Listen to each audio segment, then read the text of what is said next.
बच्चों भी इस क्वेश्चन में हमें कहा गया है a metal crystallizes in two lattices.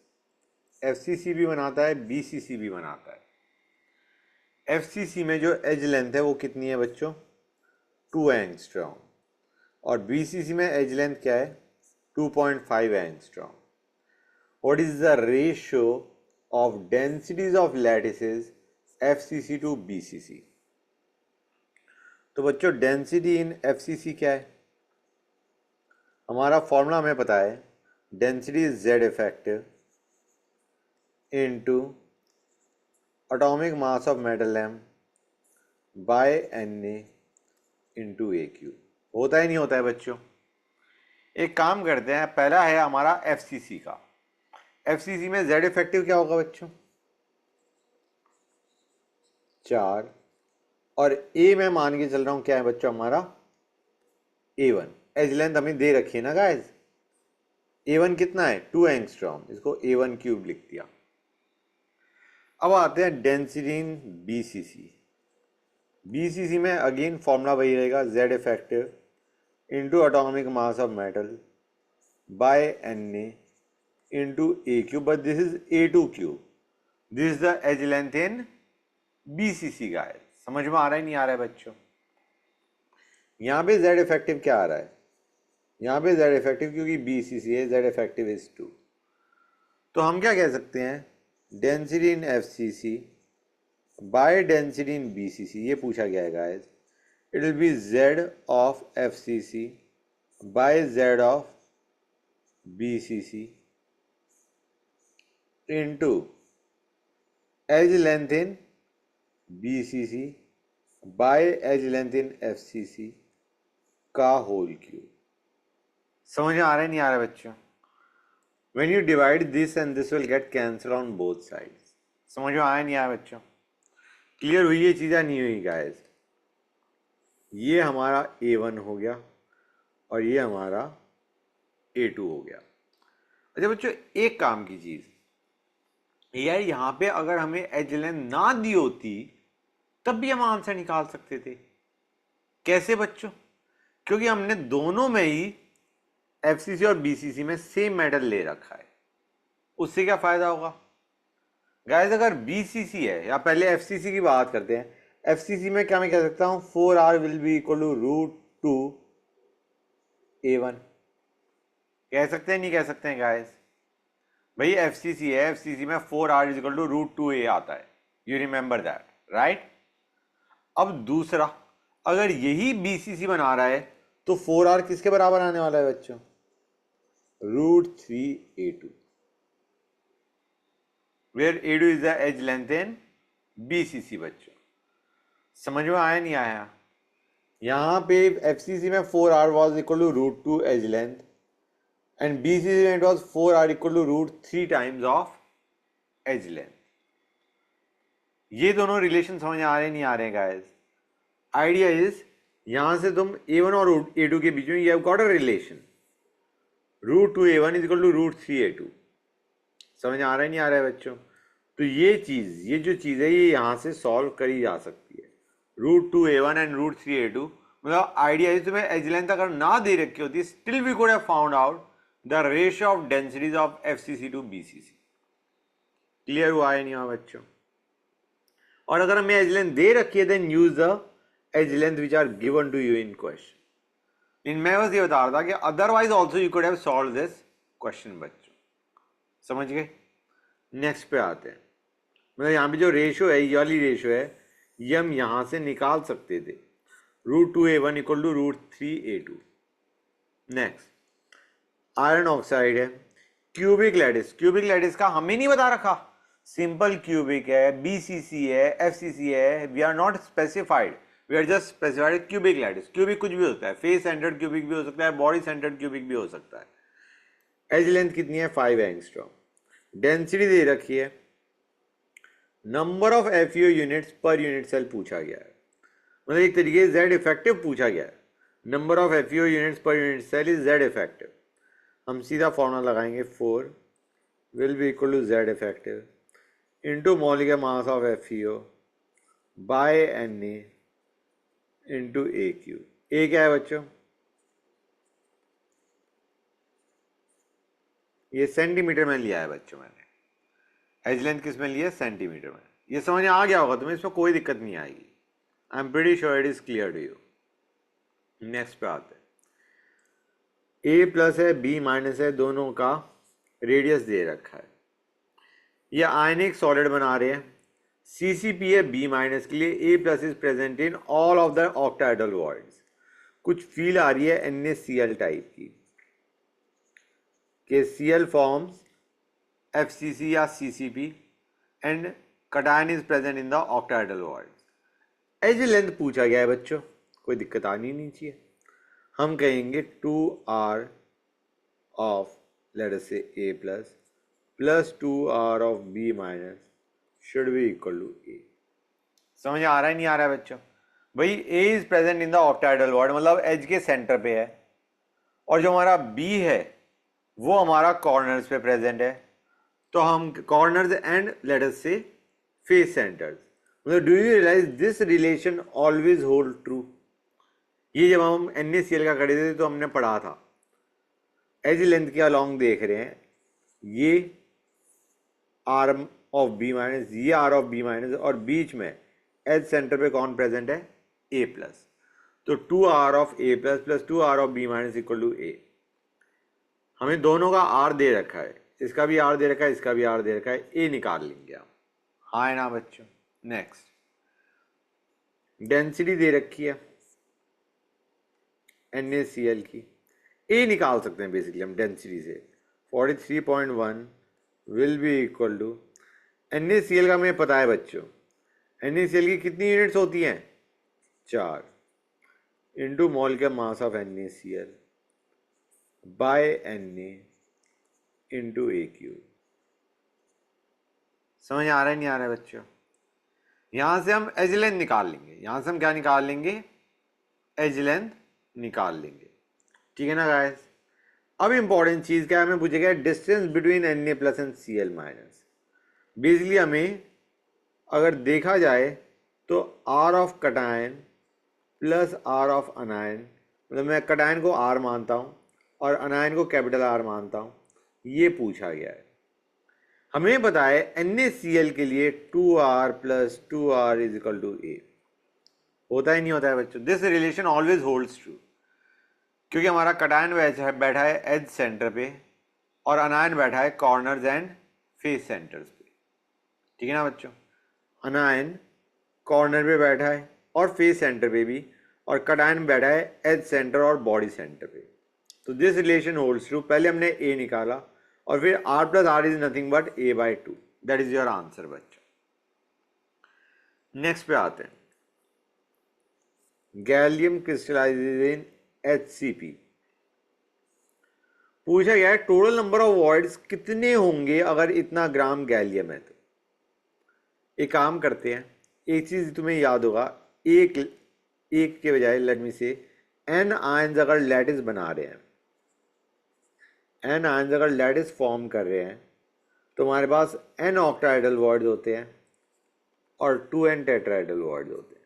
हाँ ना बच्चों, मतलब हम कहेंगे बेसिकली टोटल 3n वॉइड्स हैं, या हम सिंपली कह सकते हैं for every unit say, for every ion forming lattice there are 3 voids.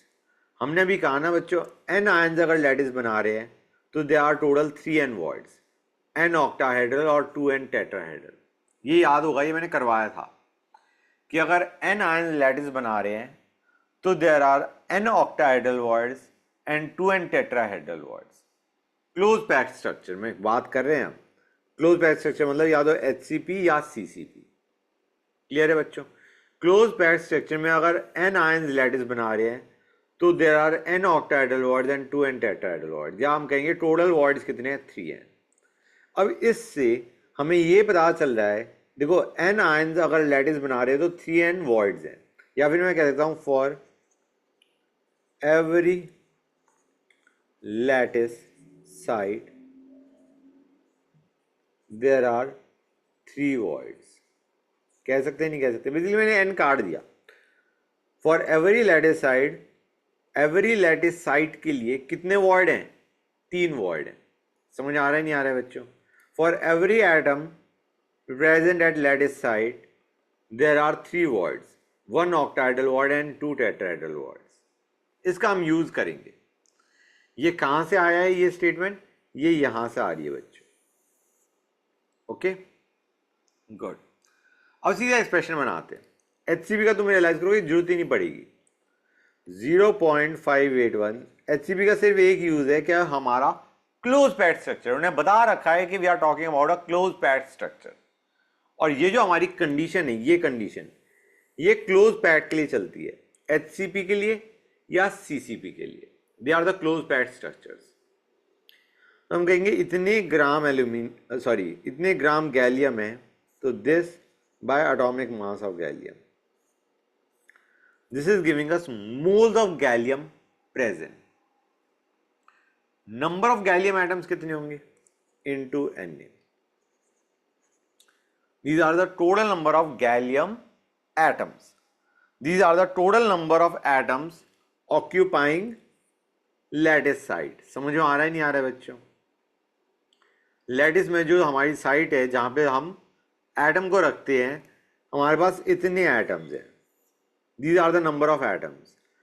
और हर एटम फॉर्मिंग द लैटिस के कॉरेस्पॉन्डिंग 3 वर्ड होते हैं. एक ऑक्टाहेड्रल, 2 टेट्राहेड्रल. समझ आया नहीं आया बच्चों? For every lattice side, for every atom forming the lattice you gate 3 words, 1 octahedral and 2 tetrahedral words. अब इतने अगर हमारे पास एटम्स लैटिस बना रहे हैं, तो टोटल नंबर ऑफ वॉइड्स कितने आएंगे? इनटू 3 कर दे या नहीं कर दे बच्चों? This is your answer. I hope it is clear to you. These are the total number of voids, including octahedral and tetrahedral, if you are given 0.581 gram of gallium. फिर से बताता हूँ, ये मोल्स ऑफ गैलियम आए, N से multiply करते ही number of gallium atoms आ गए.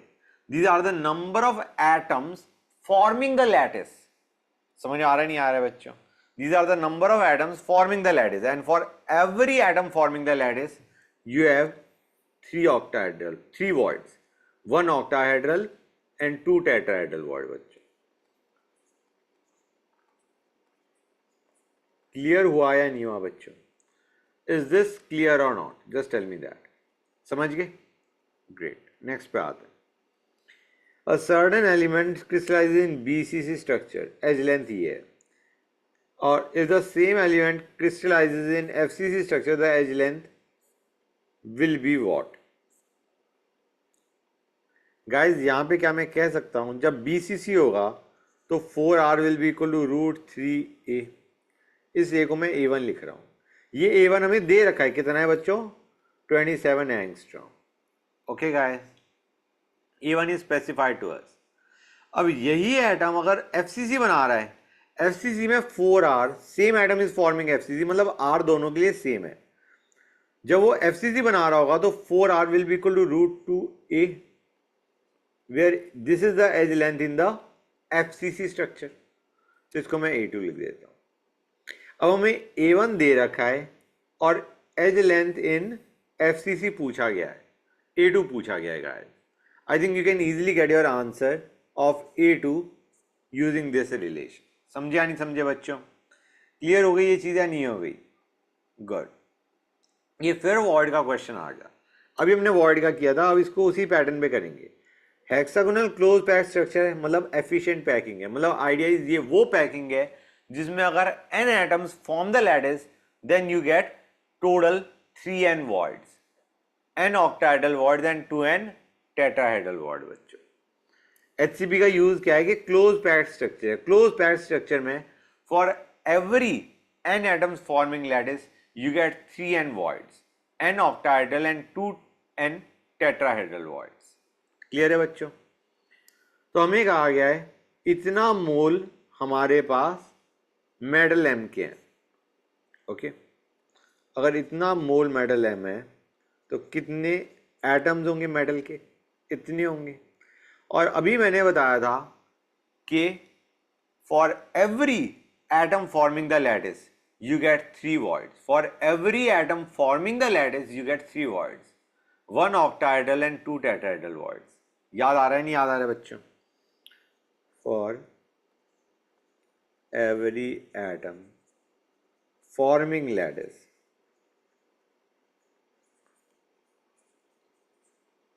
Total voids is 3. 1 octahedral void and 2 tetrahedral void. समझ में आया नहीं आया बच्चों? तो into 3. This will give us the total number of voids. कोई डाउट यहाँ तक बच्चों? I don't think. एक और क्वेश्चन करते हैं गाइस. मॉलिक्यूलर मास दे रखा है, क्यूबिक यूनिट सेल बना रहा है. क्यूबिक में हमें नहीं बता रखा उन्होंने क्यूबिक में क्या है. It might be FCC, it might be BCC, it might be anything. ठीक है ना बच्चों? क्यूबिक में we are not specified what kind of cubic. Face centred cubic, body centred cubic नहीं बता रखा. एज लेंथ दे रखी है, डेंसिटी दे रखी है, रेडियस ऑफ एलिमेंट पूछा गया है गाइस. बच्चों try to understand. Radius of element निकालना है, उसके लिए हमें पता होना चाहिए किस टाइप का यूनिट सेल है. मैं बताता हूं इसको कैसे करना है. Density is Z effective into atomic mass of metal by Na into AQ. A दे रखा है हमें, डेंसिटी दे रखा है हमें, दे रखा है नहीं दे रखा है बच्चों. एज लेंथ A दे रखा है, डेंसिटी दे रखा है और मॉलिक्यूलर मास दे रखा है. ये तीनों चीजें दे रखी हैं. लेट मी टिक देम. ये दे रखा है, ये दे रखा है, ये दे रखा है. यहां से सबसे पहला स्टेप होगा Z इफेक्टिव निकालना. सबसे पहला स्टेप क्या है बच्चों? Z इफेक्टिव निकालो. अगर Z इफेक्टिव पता चल गया, उसके बाद हम यूज करेंगे relation between edge length and radius to get the value of radius. जैसे एग्जांपल देके बताता हूं. Z इफेक्टिव आ गया 4. 4 किस में होता है बच्चों? 4 होता है FCC में. मतलब अब हम रिलेशन क्या यूज करेंगे? 4R equal to √2a. अगर Z इफेक्टिव 4 है मतलब FCC है. अब हम रिलेशन क्या यूज करेंगे? 4R is equal to √2a. अगर Z इफेक्टिव हमारा 2 होगा, इसका मतलब ये एक पक्का क्या है? BCC. यहां पे हम रिलेशन यूज करेंगे 4R equal to √3a and will get the value of radius. मतलब idea is radius of element पता लगाने के लिए वी नीड टू नो किस टाइप का लैटिस है. FCC है, BCC है, सिंपल है. समझ आ रहा है नहीं आ रहा है बच्चों? Got it or not guys? So this is how you will solve the questions बच्चों. I hope it is clear to you.